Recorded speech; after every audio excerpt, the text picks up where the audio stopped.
woke up this morning and I was thinking that we should do a podcast about the Many Saints of Newark. I think that's a great idea. Yeah. It's a prequel to what's that show? The gangster thing. Yeah, the Shouldn't Sopranos. we introduce our special guest first? Yes, Oh we yeah, should. there's another person here. Who is that? Chad Robertson, my husband and resident artist. Hey, Chad. What's going on, guys? There's an assortment of his brilliant paintings around him there. That look pretty cool. Yes. Very You got to cool. see them in person, though. They're beautiful, incredible things. Very, very honestly. cool. yeah. And Thank Chad you. is also a Sopranos expert, so I wouldn't say I'm told. an expert, but I know a lot about it. He's more current. He's watched the series a few times and recently, and he also listens to the podcast that Michael Imperioli does. Oh, So he's been listening to that. Yeah, Imperioli and Steve Sherpa, the guy who played Bobby Bacala. So he has okay. a lot of insight that that I don't have, and I think it'll be useful when we talk about this film. well, I feel like when I watched it, I felt like I was probably missing some references because I saw the show when it originally came out. Me too. And then I think I saw it again a few years later, which is a long time ago. And so I've only seen it twice. And then my wife and I started watching it again recently, but we're just in the early stages of it. So it's like, there's a lot that I do know and things that come back in and I'm like, oh yeah. And little character bits in the film that I recognize, but I imagine there's a lot of things that I missed. There are a lot of Easter eggs that happened. Well, in the original series too, they bring up Dick Moltisanti a lot. Yes. He's comes up a lot in it, and obviously it's the huge thing between him and Chris Moltisanti, Tony Soprano and Chris Moltisanti. So I thought that was a pretty cool angle that they went in telling that story, even though I was disappointed with the lack of young Tony. He just I sort of think that looks. was my It main. felt like- stuff. It felt like a bait and switch because I thought just based on the preview that okay, this is going to be the young Tony story, and then it really wasn't. So that was my disappointment, only because that's kind of what I thought it would be, and then I realized, oh wait, this is really a story about Uncle Dickie, and which is fine. He's a good actor. Yeah. And it was just a different thing than I had expected. So that was my take. I mean, it's basically it goes back into the story before. Gandolfini was involved in crime. He was a teenager, and then it more so centers on Michael Imperioli's Christopher's character's father, who, like you were saying, has been mentioned, but not really a main player in the Ultimate series. Ultimately, it's sort of like they really want to tell this for some reason they really want to tell this character's backstory and how it sort of influenced the series from the outside. But I ultimately wish. I mean, this is David Chase. It's a story he wanted to tell. I mean, he's a good producer. But I would like to have seen the timeline move forward, and starting where the Many Saints of Newark ended, and going more into how Gandolfini, his character, Michael Gandolfini's character, eventually segues into crime because he wasn't in crime. He wasn't a mobster in the beginning at all, really. Stealing Just ice petty cream stuff. trucks and whatnot. Yeah, but Goofy stuff, like kid stuff. But I would like to have seen his slide. I wanted to see that moment, like the Michael Corleone moment, where he's the one you least expect to become the boss, and he does this thing that shows that he has this submerged rage in him, and you never really see that rage in the Tony Soprano character. And at the end of the film, I mean, we have to, since we're going to talk about it, you have to have sort of seen it. So there are spoilers, and the fact that at the end he sort of doesn't go through a character arc, and his I think too what happened with watching or listening to the podcast that I listened to, the Sopranos podcast, I knew how this was going to play out because they were talking a lot about it leading up to the show, right? And the advertisement, I think, was a bait and switch, like Mark said. It was all. I think that was an advertisement fault. Yeah, like someone just now, and it's the main reason I wanted to see it. I wanted to see Gandolfini's son playing his character, and he looks a lot like him. He has a lot of the same affect. He sounds like him. It was genius. Yet we didn't see him until halfway through the entire film. Yeah. I think part of it is that the way they casted Tony, they made him a 17-year-old, even though in real life his son is actually 22. Like you're 22, but yeah. They made him 17, and he just wasn't at that place in his life yet where he was going the criminal way. You know what I mean? Yeah. Like he didn't. They alluded actually in the series. They kind of allude that he kind of becomes like his first killing. You know that he has is later on, like in his 20s. Right. So we were just too young in his life for the story to have him have that arc where he would go into the dark side. Even though I agree with you, Burke, that would have been a much more interesting story. Mm-hmm. I expected him to do something at the end to take out that one particular character who basically got away in revenge, and it would have been bitter. You know, I mean, it's bittersweet, of course, because it's all crime, but the fact that I felt like the Dickie character, he was so idolized and beloved and all that. But I think what I liked about it was the only people who really knew what a jackass he really was. You know, he killed his father. He killed his father's wife, who was his mistress. And, you know, he did these terrible things that I don't think anybody knew about. You know, it was all, you don't really know if anybody knows about it. The only person you suspect knows or suspects is his brother's brother who's in prison, who keeps saying things like, I don't think that rings true to me. You're talking about Ray Liotta, right? Ray Liotta character. I thought Ray Liotta was really good in this. Like, to me, he elevated it where, you know, I liked the main character. I thought he was okay. I don't think he could really carry the weight of what he was expected to do in this, because there's all the Sopranos and then he has to fill in on a story no one cares about. So Ray Liotta really livened it up, especially his prison. There's a little humor there too. His prison persona, where he was like a vegetarian and he's Buddhist and he's what you don't expect from a mobster's brother. Right.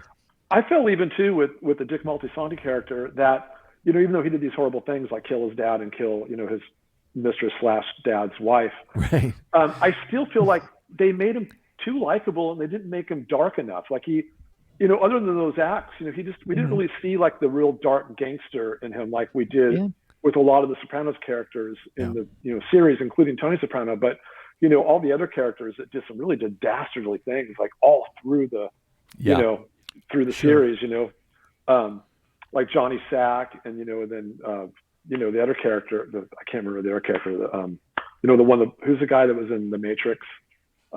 Ralph Cifaretto. Yeah. He's the guy who killed the prostitute, you know, in season 4 or something like that.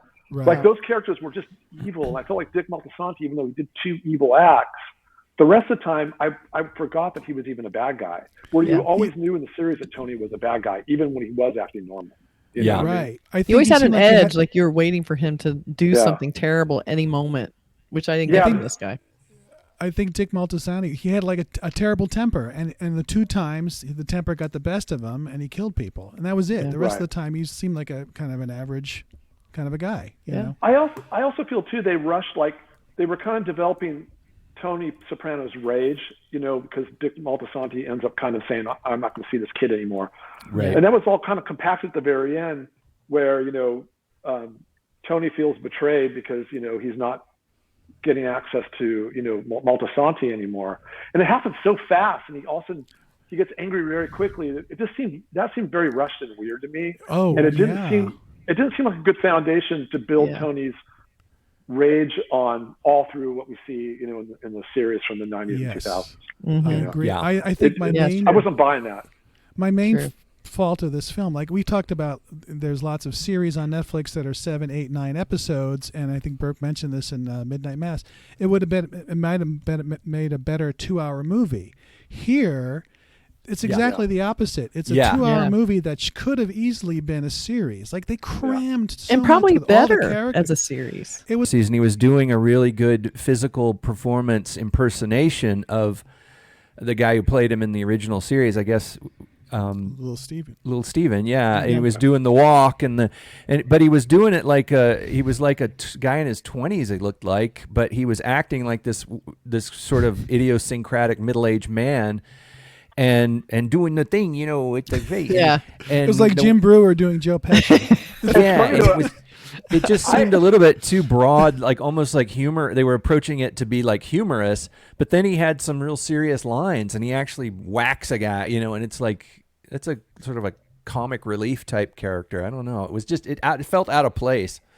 It's funny though. I think that even Steve Van Zant's character in the series is over the top. Yeah, too. he is. And it almost true. pushes it into like parody. Yeah.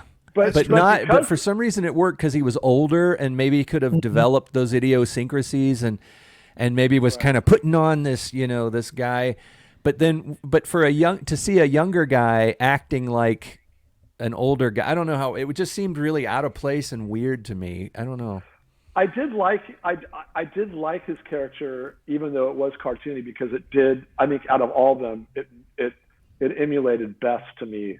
Mm-hmm. The characters from the series, because it was so easy to emulate because it was so over the top anyway. Well, I feel like they were also missing humor. Like I feel like Sopranos, it had to do with Gandolfini also, because he had he was so charming and just there was that humor, especially since he was in therapy. I think that helped too, where he's expressing a lot of inner thoughts. I feel like this, when we bring in the character like you're talking about, like I love how they showed him where he didn't really have any hair. And then he's gradually trying to figure out his hair. Every time you see him, he has this new hair. And then he ended up with this big woo. And that's how he looked in The Sopranos. That was kind of a funny little moment, but it felt out of place in the context of this movie because the movie was kind of serious and they didn't really have a lot of humor in it. So I feel like they did miss that a little bit when it came to getting a tone that would connect to The Sopranos. I feel like they didn't quite nail the tone, even though it's all the same people, which is so weird. Yeah. But it felt like a pilot. It felt like a pilot with new characters that they didn't really know, which we didn't really know technically, especially the main character. And then, I feel like, okay, we've gotten the pilot out of the way. Now let's do the really good stuff, because pilots are rarely the best unless you're lost.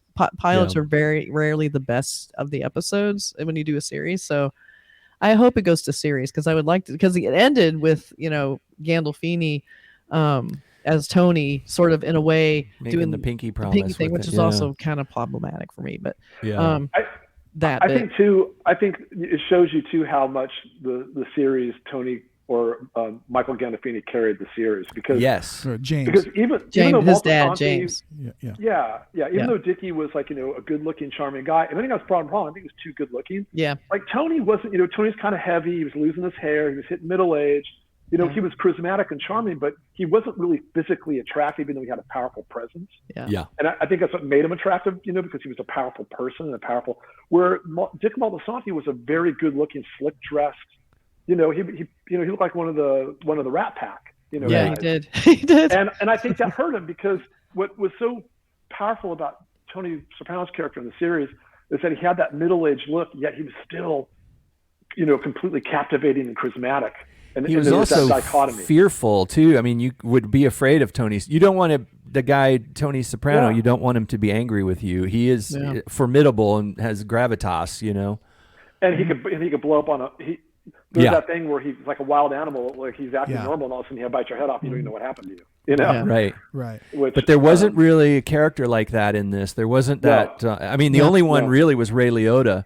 Yeah, he was great. He was hilarious. He's always. He is an older guy in this, and he played sort of a, frail kind of older guy with problems, of course. But then when you see prison Liotta, as we were calling him, he's like that guy is, even though seems like he's maybe prison has sort of taught him a lesson and made him a better man. He's still like, I'm a murderer. I killed a guy, I killed a made guy, in my own family. And it was like, he was the heavy in the whole movie to me. Yeah. Well, he has that. It's just inherently that simmering intensity.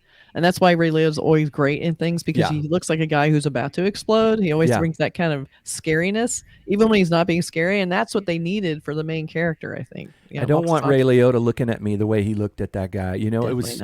Like that's a guy who is a bit. You go all the way back to Something Wild, the first time a lot of us ever saw Ray Liotta. Yeah. And I remember thinking, okay, that guy is an actor, but I don't ever want to meet him in person. He was so scary. He's one probably of the things a super nice guy. I loved how it started. I have to say, when it first started, I was like, oh my God, this is going to be so great. Where they have the walk through the graveyard. Yeah. And you see all the tombstones, and then you have Michael Imperioli as a voiceover. You're like, oh my god, it's the Sopranos. Very exciting. Yeah. And then I feel like they just sort of dropped away, and we went to these new characters we didn't care about. The one thing I loved about it is they recreated some of the stories that were told in the series. Yeah, that was cool. Like I loved the recreation of when he sees his dad get arrested. Remember in the series he sneaks in the back of the car because he doesn't know what his dad and the daughter are doing. Yeah, and then he goes to the carnival. So they recreated that, which I thought was really awesome. And I love there was a story where he shoots the bullet through the Olivia's beehive. Right. You remember they're driving, But they talk about that in the series. Yeah. In the last season, they talk about that in the series. And I thought that was cool if they recreated that thing, because that was a big moment actually in the series when Bobby Bacala and Tony Soprano get in that big fist fight at the end of the cabin. And that was kind of the start of it, is telling that story was the start of the whole thing. So I thought that was pretty cool. And then the one really subtle Easter egg in there that I don't know a lot of people caught, but in the series, when Uncle Junior started kind of going a little kooky, and he kept talking about how Tony wasn't that good at varsity football, and Tony was getting all pissed on him, like, we're telling people that I'm not, And so they kind of started that. They had that in the Many Saints too, where he's saying like he wasn't that good in varsity football. I thought that was really funny because it was an ongoing thing in the series. Yeah, that's good. So that was really well done. That's good. I also thought the big mystery, which I think is what they built to, is who killed Dickie Moltisanti. Yeah. I thought that was a little bit of a letdown also, because the big thing is like who actually shot him. We still don't know who actually shot him. And I feel like we know who was behind it. Yeah. But it felt a little bit like a bait and switch. I know, but it didn't feel surprise, quite as really. gratifying to me. We found out who hatched the plot, but we still don't know who actually did it. I don't know. There was a little bit of a disconnect with me there. The one thing I'd say about that, it's kind of interesting now to think, if you watch the series now, the whole entire time Junior killed Chris's dad. Yeah. If you think about that while you're watching it now, that's kind of a cool revelation. Yes. But the fact that in the series, Tony tells Chris that it's a cop that does it, a bad cop. Yeah. Yeah. Even though you kind of know Junior did it now, he was behind it. It still could have been the bad cop. Yeah. Well, that's the part that's frustrating. We still don't really know. We don't know. We don't know if Tony Soprano sent Christopher into that house to kill that guy for his own selfish reasons, or if it was really the guy who actually killed him, because it could have been. We just don't know that. They never really answered that question. As for Tony's character, I like the idea that he just sent him in there with that lie. To me, that makes more sense with Tony Soprano. Right, and if it was a lie, we don't know that, because I know, but that could have been the dirty cop. Yeah, but I still like it better as a lie. I think that it works better for Tony that it's a lie. Yeah, because Tony needs to gain his trust, and I mean, it makes sense for him, but you almost can't talk about this without talking about Sopranos. I know. Oh, it's possible. Yeah. But I think they did good with a lot of the casting, with a lot of it, because I thought Corey Stoll. Yes. Yeah, he was great. He was really good as Junior. I mean, it's like that was Junior, Yeah. And true. Yeah. some of the scenes in there, like the scene where he falls down on the steps, and That's funny. Which is you kind of see the start of his downfall there, really, because his back's always fucked up, and it continues to be that way. Yeah. And Dickie's laughing at him and just laughing, and he's laying there in absolute horrible pain, and I think that's good too, where it shows like how crooked and evil Junior is. Yeah. He gets made fun of, and that's why Moltisanti eventually gets killed. Yeah. And then we see in the series that Junior conspires to kill Tony. Yeah. And it was so petty. It was such a petty, dumb grudge. He didn't do anything. He just laughed for a second. It wasn't even like he was like, ha ha ha, a long time. It was kind of but it was probably ongoing antagonism, It just added salt to the wound. Tony's and that kind mom, of stuff happens in that world. Yeah, it does. Ongoing, grudges and stuff just because of something you said to me, And I think I'm sorry. I was going to say there's a great podcast to listen to called Up Against the Mob, and it's a guy who he was a prosecutor at the Third District of New York, and he prosecuted a bunch of the heavyweights from the Gambino family.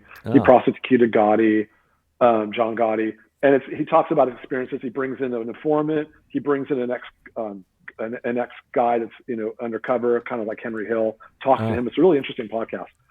But he talks about that and he talks about the Sopranos. He talks about how all the minor slights, because in the real world, because people I met, if you look at somebody wrong, you could be dead. Like Yeah. it's completely random in that world. Yes. If you just rub somebody the wrong way, they don't like your attitude, they don't like your personality. Yeah, what you become a liability to the process. You know. Yeah. Right.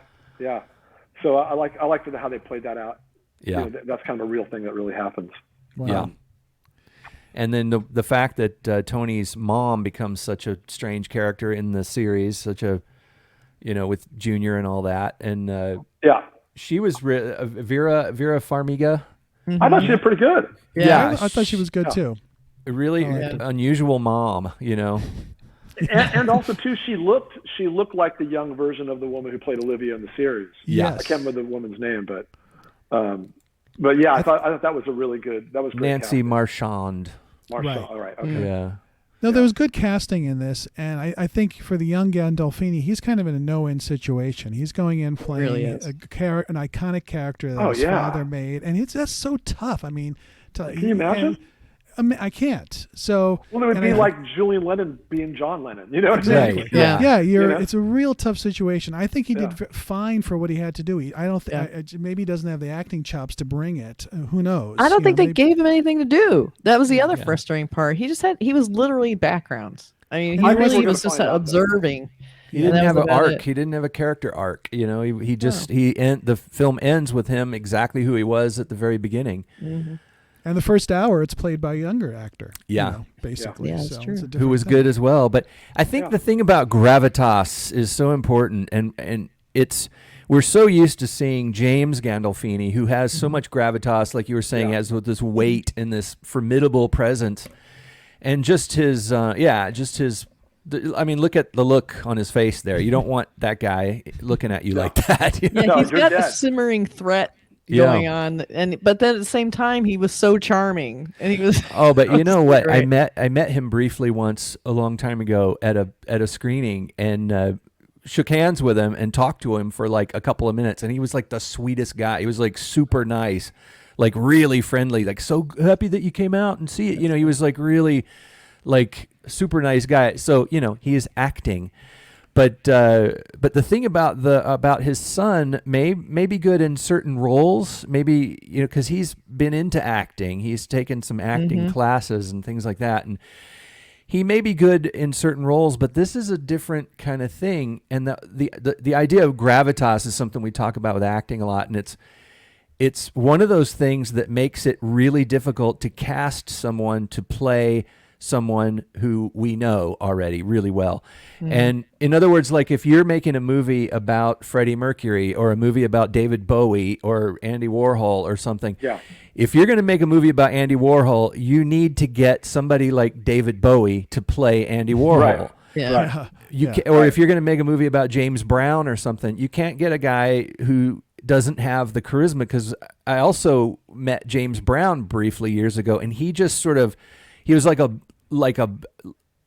massive quasar of energy. When he came into the room, everybody looked at him and he became the center of attention. And there are people like that who have the charisma, and it's why they're icons. It's why they're icons. Why they're the leader of the gang. Why they're the mob boss.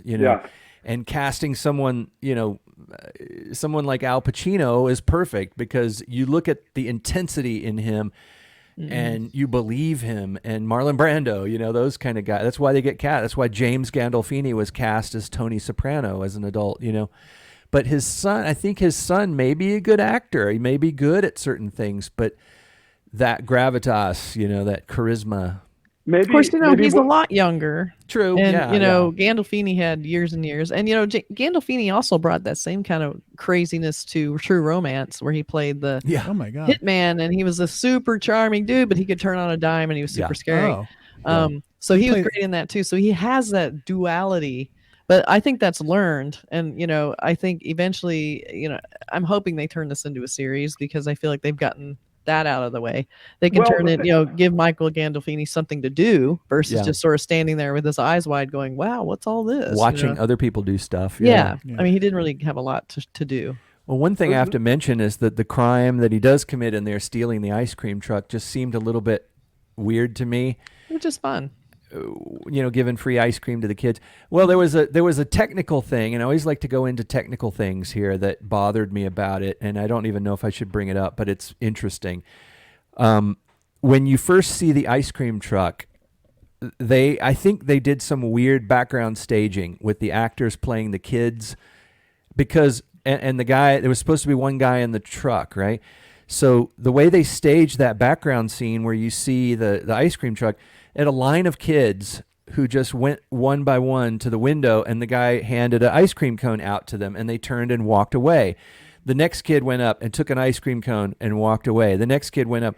They weren't doing any business with money. They weren't doing it. They weren't saying what I want. There wasn't any time for the guy to make the ice cream. It was just handing out prop ice cream cones. And to me, it was like, wow, that was some bad staging. And I thought, is he giving ice cream away for free to these kids? Which was weird, because the next scene, they steal the ice cream truck, and then they go to another park, and they're giving ice cream away to kids. And so it was like a weird choice, a weird technical production choice that I think was like, would they have done that in the Sopranos series? Something that they had more time. Yeah, the series. Maybe. They just kind of shortcutted it to give you the impression. But yeah, it's a But good did point. you guys The whole notice that? point, no. I guess the whole point that it was about giving away free ice cream. They should have made more of a point about exchanging money for the ice cream, so he would have. They should have shown the kids paying for it and like looking through their pockets for money and that kind of thing. Because I think part of it is to also, I think they're trying to show that Gandolfini, even when he's committing a crime, it was kind of goofy and kid-like. He wasn't a scary murdering guy yet. He was just this goofball kid who did this, almost, free ice cream thing, kind of harmless, It's almost too Robin Hood-y, good guy, But that's what was kind of thief cute. for the heart of gold thing. Even his crime was kind of good guy. And then I want to know what happened. And we didn't know. We never found out. But we might learn with the next one, because Gandolfini's going to get older, and maybe he's going to be like in his mid-20s. He's 22 now, so maybe when he's like 27, he might be that dude that could pull off what his dad did. Yeah, sure. Yeah, the second one might be the... Well, I can say process the first time I saw James Gandolfini was in a movie called Crimson Tide, and he was just a small role, but he was he stuck out like a sore thumb. He was the guy that was really like, wow, my eyes focused on Who is this him. guy? Yeah. It's funny how that happens. Really, yeah. So he has it. He has it. Anyway. Got it, yeah. But it did make me, even just hearing Imperioli's voiceover made me miss those characters. Like, I really wanted to see those characters. I hear his voice every Monday on his podcast. Yes, exactly. It's like listen to Chris. It's like Chris Maltasanti went on and did a podcast. Well, I met Imperioli at a photo shoot, and he was intimidating, scary to me, strictly because I was thinking of his character. Even though he's perfectly pleasant, I was very intimidated. Yeah. He was perfectly nice. So. Overall, I have to say, I didn't, I think we're giving a negative. I liked the movie. I really liked it. It was quick. It was fast. It was not what I had expected. I wanted it moved more quickly. Sopranos. It was well done. Yeah. It was just not what, like the bait and switch caught me off guard throughout the whole film, because I'm like an hour in going, I guess it's about Uncle Dickie here. I guess I'm, I just didn't. And Didn't the go in little with the right kid frame of mind. wasn't what I wanted to see. I didn't want to see baby Tony Soprano. I want to see, Tony Soprano's going to do some stuff. Yeah. There's also an expectation on it too. Not just the Sopranos, but there's an expectation because of Goodfellas, because of The Godfather, because of Scarface. I mean, so you think of all these, Casino. These are all iconographic films that we all read. So, great, mob film in the '60s. Holy shit, we've got our next, Goodfellas, or we have our next. That's true. That's so true. all of a sudden, it's kind of like, wah, it didn't live up to those icon films, But like Mark was saying, it's a good film in its own way. I stuck with it. I was engaged with it, and it had some great set pieces, and it had some really interesting.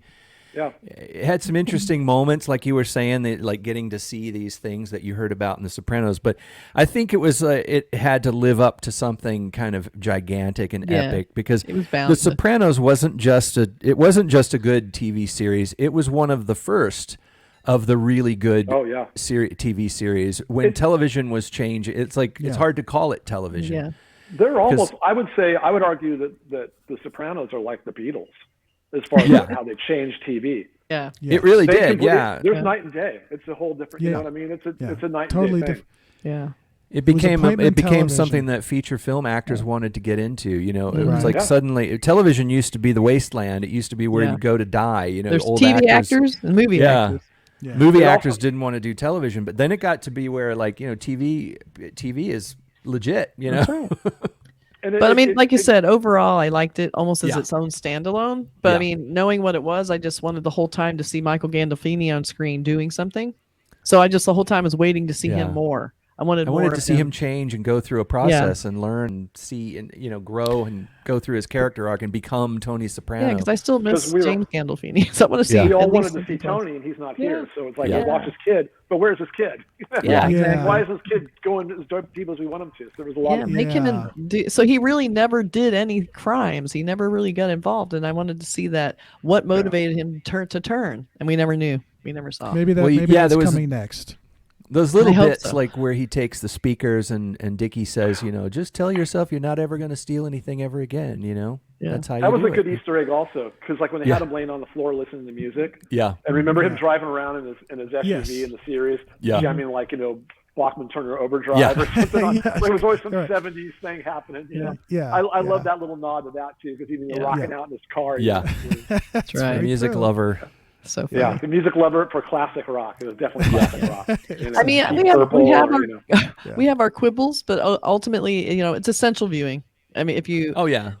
like The Sopranos or even just like mob, you know, genre stuff, it's still a well-made film. It just, you know, it had a lot of expectations built around Yes. it, and so ultimately, I enjoyed watching it. I had a good time, but there's some wishes I wish had been fulfilled. But like you said, it is the story that David Chase wanted to It tell is. us, and that goes back to the original series. The way that ended, the controversial ending of that series. Yeah. I remember people complaining, and I was thinking, I was trying to be diplomatic about it, and I was saying that is the story that he wanted to tell us. That is the I liked ending it. that he made for us, and I liked that ending too. I I, did think too. it was So- I think it was a perfect ending. And it was How so else- ballsy to do that. Yeah. way. I mean, it was. I'm sure everybody was like, "Are you sure?" It's like, "I'm sure." Yeah, I love that. Yeah. It was very brave. yeah. Well, that was So All yeah. right. I Well, think Chad, we- thank you for bringing your Sopranos knowledge with you. You're the Yes. freshest on it Sure. of all of us. yeah. Definitely. I think we're gonna go back and watch the series again. I think we Yeah. might you just absolutely should. I watched get it back recently. into it. It's Yeah, brilliant. it would be really Yeah. fun. And it's It just really like is. good now. And I watched it like, it's weird watching it as an older person. Like, you know, it was 20 years ago. So I was a different person 20 years ago. Oh, yeah. And I was interested in different things, but they talk a lot about like what I'm going through now as a person at the age I am now. Yeah. I look at it a lot differently than I looked That's at it then. interesting. So it was Yeah. like watching it all over again and getting new insight from it as an older Right. person. You know? Interesting. I might do Yeah. the same. Yeah, that is smart. We should do that. Yeah. Maybe we can do a new Cinemondo spin-off series like our Star Trek Sopranos spin-off we where watch. we do You should. Star Trek That'd be each fun. Sopranos episode That one would by be one. kind of fun, actually. Whew, okay. Oh, that's a workout. Well, thanks again, Chad. It was great. Thank you for joining us for our show. All right, Yeah. guys. Thanks Please for like joining. and You should join comment. us again. Yeah. Oh, we'll Yeah. drag him in. Yeah. Get the right project and I'll jump in. Okay, sounds good. Okay, All guys. right. Take care. Take it easy. Bye. Bye everybody. Bye, everybody.